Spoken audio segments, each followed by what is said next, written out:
Les graphiques croisés dynamiques, ce sont des graphiques qui sont attachés à des tableaux croisés dynamiques. Ainsi, lorsque vous allez modifier votre tableau croisé dynamique, eh bien, les différentes modifications apportées seront répercutées à l'intérieur de votre graphique croisé dynamique. Vous pourrez ainsi très rapidement comparer différentes valeurs, croiser des valeurs de façon différente, synthétiser vos valeurs de manière différente et avoir les répercussions à l'intérieur des graphiques et donc avoir tout de suite visuellement vos analyses. Donc, par exemple, ici, vous le voyez, j'ai un premier tableau croisé dynamique qui me permet de retrouver les valeurs de mes achats pour chacune des dates, pour chacune de mes commandes. Je souhaite ajouter un graphique croisé dynamique à partir de ce tableau. Je vais donc sélectionner le tableau croisé dynamique, puis je me rends à l'intérieur de l'onglet Analyse. À l'intérieur de l'onglet Analyse, j'ai ici la possibilité de créer un graphique croisé dynamique. Lorsque je clique à cet endroit-ci, on me propose, vous le voyez, un certain nombre de graphiques, notamment histogrammes, courbes, etc. Pour l'instant, je vais cliquer sur Annuler pour vous montrer que vous pouvez atteindre cette même fenêtre à partir de l'onglet Insertion. Il faut d'abord avoir sélectionné votre tableau croisé dynamique, puis rendez-vous dans l'onglet Insertion, puis choisissez Graphique recommandé. On vous propose exactement la même fenêtre. À partir de là, je vais par exemple choisir l'histogramme, tout simplement un histogramme groupé. Je clique ensuite sur OK pour valider ce choix-ci. Maintenant, vous le voyez, j'ai un graphique croisé dynamique qui a été inséré à l'intérieur de ma feuille. Si maintenant, je choisis de modifier des éléments, donc ici je me rends sur la gauche à l'intérieur de mon tableau croisé dynamique. Avec un clic droit sur les dates, je vais par exemple avoir la possibilité de grouper ces éléments. Je vais choisir grouper et je vais les grouper ces dates par mois. Tout simplement, je sélectionne mois et je clique sur OK. Vous le voyez, j'ai ici maintenant des groupes de commandes par mois et cette modification de groupe a été répercutée à l'intérieur de mon graphique croisé dynamique.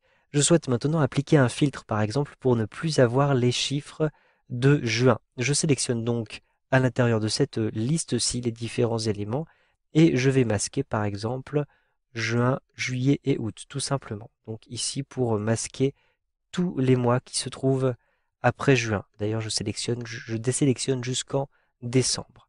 Ensuite je clique sur OK et donc vous le voyez, j'ai effectivement le mois de juin qui a disparu à l'intérieur de mon graphique croisé dynamique. La mise à jour est donc immédiate. Maintenant, je souhaite ajouter un nouveau graphique croisé dynamique avec d'autres valeurs. Je me rends à l'intérieur de la feuille commande. C'est ici que se trouve mon tableau d'origine et qui m'a permis de générer mon tableau croisé dynamique. Maintenant, je me rends à l'intérieur de l'onglet Insertion. J'ai ici la possibilité d'insérer un graphique, mais aussi d'insérer un graphique croisé dynamique. Je clique à cet endroit-ci, puis je choisis Insérer un graphique croisé dynamique tout simplement. Ici, vous avez automatiquement la plage de mon tableau qui a été détectée par le programme puisque toutes les cellules sont contiguës. Donc on me propose de A1 jusqu'à P27. Ensuite, je peux cocher donc la génération de ce graphique dans une feuille de calcul existante ou bien dans dans une nouvelle feuille. Donc je choisis nouvelle feuille et je clique sur OK pour donc avoir un graphique croisé dynamique à l'intérieur d'une nouvelle feuille. Vous le voyez à cet endroit-ci. Pour l'instant, aucune valeur n'a été sélectionnée, c'est pourquoi ces éléments sont complètement vides.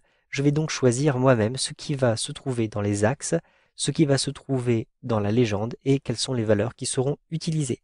Pour les axes, je vais choisir les catégories de produits, donc je me rends à l'intérieur de la liste et je choisis catégorie de produits que je glisse à l'intérieur des axes.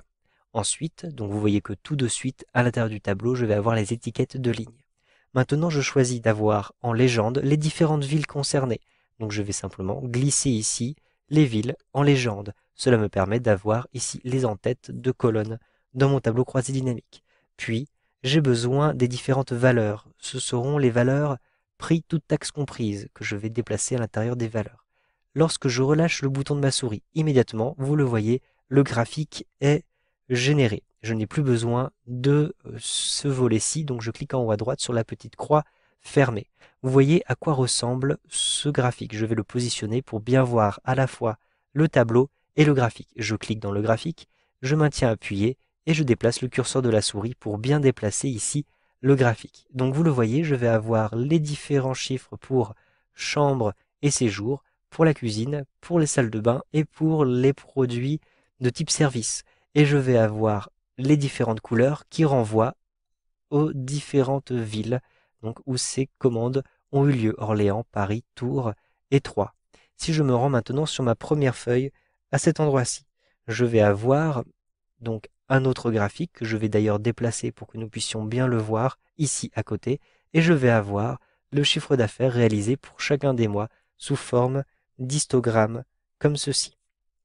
Pour terminer ce travail, je vais simplement renommer mes feuilles. Donc ici, je vais avoir les différentes dates. Donc je double-clique ici, je peux rentrer date ou par exemple, je peux rentrer par mois. Ce sera le nom de cette feuille-ci.